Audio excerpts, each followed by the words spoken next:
hello friends. As you can see my reflection, I am in the Indiana State University School student practice rooms. And today I'm going to be taking you on a tour of the piano. So this piano here in front of me is a grand piano. And the reason it's a grand piano, because look at the size of it. It is grand in the body and the shape of it. And later on I can show you some other pianos, but this is what we would call an acoustic piano as well, because it is based off strings, nuts, and bolts, whereas we have electronic pianos that actually plug in are based off a computer chip. But before we get into that, I'm going to go in and I'm going to describe everything about this piano here. That is from the company Mason, and I think that's Hamlin or Gamlin. I'm not sure. But before we do anything, we're going to be conscientious because of COVID, and I'm going to wipe down the keys. All right, guys, as promised, I'm going to do my best to protect myself against COVID, and I'm going to do what the school asks, and I'm going to wipe down the piano before I play it with my hand sanitizing wipes. So you guys are going to get the pleasure of hearing me play the COVID Etude for piano. Are you ready for this? It's so beautiful.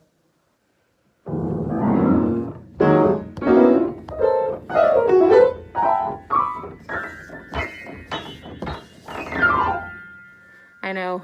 Hold your applause. Stunning work I just did. All right, guys, now that we have sanitized the key of our piano and I've sanitized my hands off screen, I'm ready to go in and start teaching you guys about this instrument that is the piano.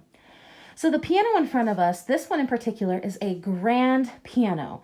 This down here has nothing to do with what the instrument is other than this is the company name or the brand on it. So you know how your shoes are like Nike, Adidas. Well, this piano is Mason and Hamlin. It's just a company logo. It has nothing to do with what the actual instrument is. But yes, this is a grand piano. And just check out how big this thing is. You guys might have this in your classroom. You might not. You might possibly have an upright piano or an electronic piano. And I'll get to talk about what those are here a little bit later. But right now we're focusing on this one, the grand piano. And like I said, you know it's the grand piano because look how grand it is in size. It's huge and it's ginormous and majestic, honestly. And one of the things we know that makes this a grand piano is the strings inside, which we'll talk about what those do here in a bit. But these strings inside run horizontally to the ground. And in all grand pianos, whether it be a baby grand or a full-size grand like this one, this is a full-size grand, the strings run horizontally to the ground. They run in a line back and forth, okay? Something to keep in mind. So now I'm going to try to prop you guys up where you can still see me while I do this. Okay, you're going to be able to kind of see me.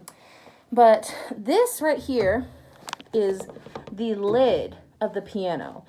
And you can get this down all the way. It even closes even more to completely shut the piano in. And that can be to preserve the strings on the inside and make sure it stays nice and healthy. So I'm going to go ahead and put that lid back down. And then, as I said earlier, this lid actually opens up. And we're going to do that right now. So I'm going to see how I can position my phone where you guys can still see what's happening. Bear with me a moment. Maybe not. Let's try this again. Nope. Oh my goodness.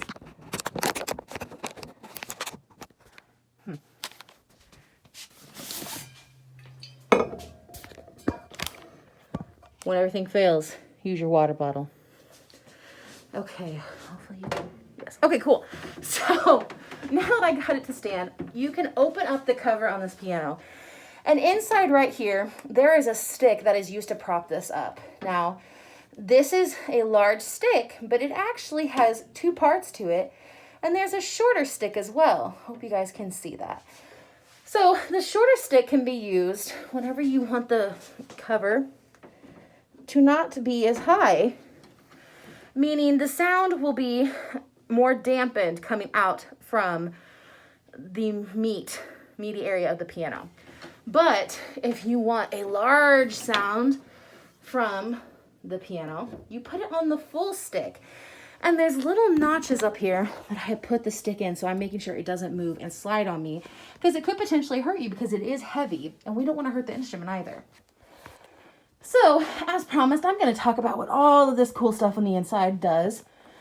But just take a look at how cool the inside of this piano is. I guarantee if you have not seen the inside of a grand piano before, you're a little bit in awe because it's so pretty and it's very complex. And all of the gold in it mixed with the red felt. It's very pretty indeed. Of course, you know, the company, there's their logo again. They even have their logo down here on the wood. So it's a very, very pretty piano, as are all grand pianos. Pianos in general are just amazing beasts, and how they work is just amazing to me. So, and like I mentioned, this area, in case you guys are not sure how big this is, I'm going to do something you should not do because it's not responsible. But I can stick like half of my body in here. That's how big it is. It's ginormous. Don't ever do that because, once again, I don't want you getting hurt and I don't want you to hurt the instrument. So we're not going to stick our bodies in the instrument. But for educational purposes today, I did. And so now we're going to go on and we're going to talk about how the piano works. So whenever you get into the inside of the piano, the first thing you're going to see is these strings, as I talked about. And you're probably thinking, what the heck? A piano has strings? And I'm like, yeah, guys, I know. Weird concept, right? Because I thought the same thing. Strings belong on a violin or a guitar. They don't belong in a piano. But this is how the sound is actually produced. So if I get really quiet, you possibly can hear the strings vibrating or sound as I just press on them firmly with the pad of my fingers. Let me go over here and see if I can do it.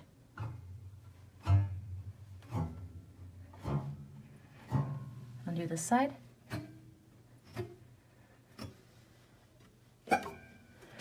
Pretty cool, right? So this is where the sound comes from, is all of these strings being in different lengths and sizes. So you'll notice as the string gets shorter, the sound gets lighter. But if I go over here, the strings get longer and they get thicker. And listen to one of these bad guys. Pretty cool, right? And something interesting is, did you know that you can pluck a piano like you pluck a guitar? This is a pretty cool fact that I learned actually when I came to college my freshman year. There is a genre of music called contemporary music.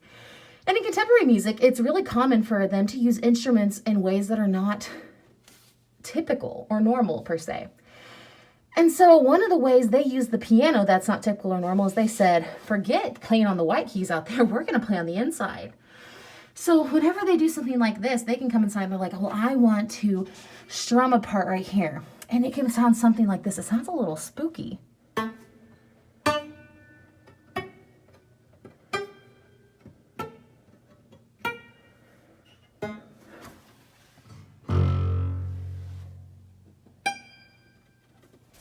And you just make it as wacky or, as simple as you want. But it's really cool that you can get in here and you can play anything with that. And I can even just strum my fingers along and it plays it. Definitely Halloween is in the air after I played that.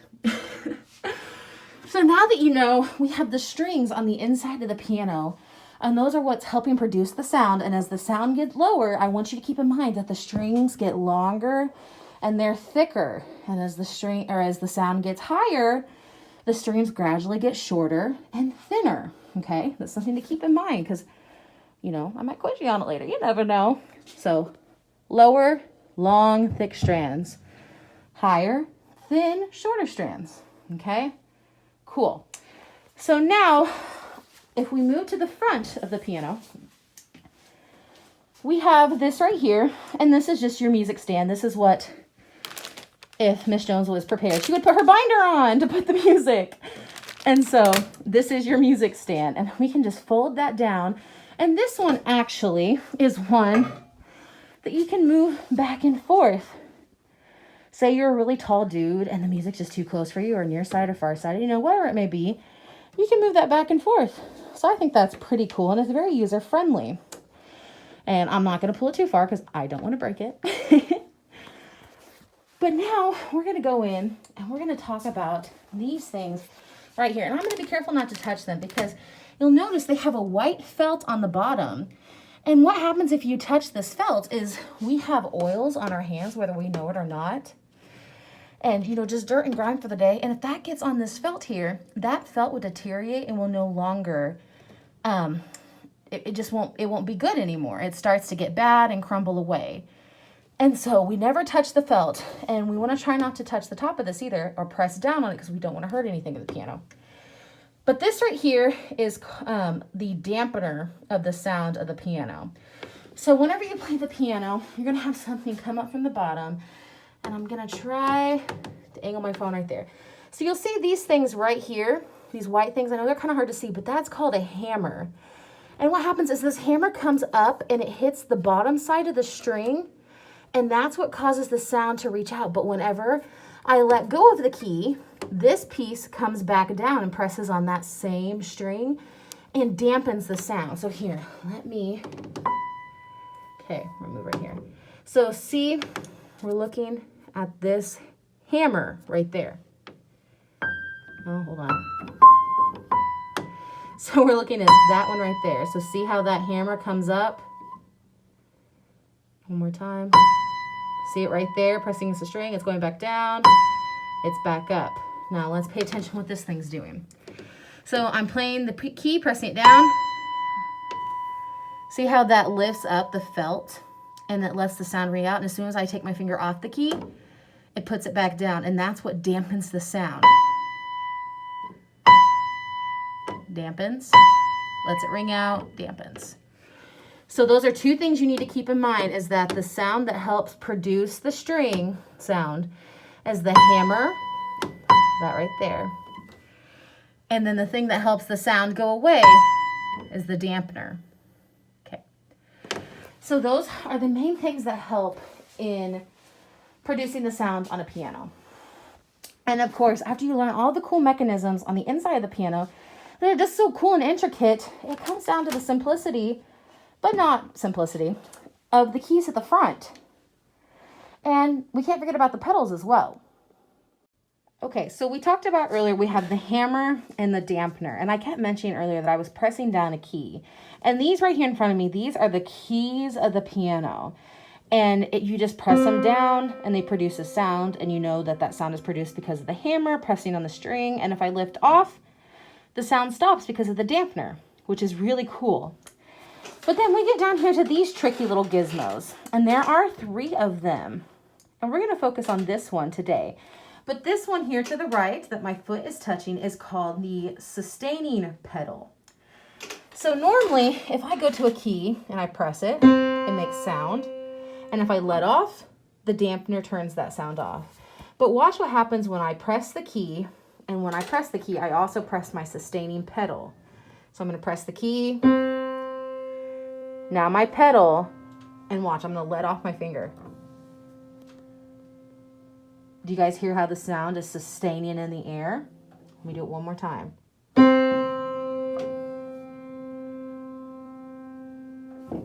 And then as soon as I take my foot off the pedal, the dampener goes back on the string and makes the sound turn off. So that's just something really cool about how the piano works in just its mechanism of coolness, honestly. And so if you're curious about how the keys work, we're going to be getting into that next week. And I'm going to give you guys the note names. And I'm even going to teach you guys how to play a little ditty on the piano. So that will be fun. And we'll be doing it on your Chromebook. So that will be even more interesting. But thank you guys for being attentive today. And stay awesome, stay healthy, wear your mask.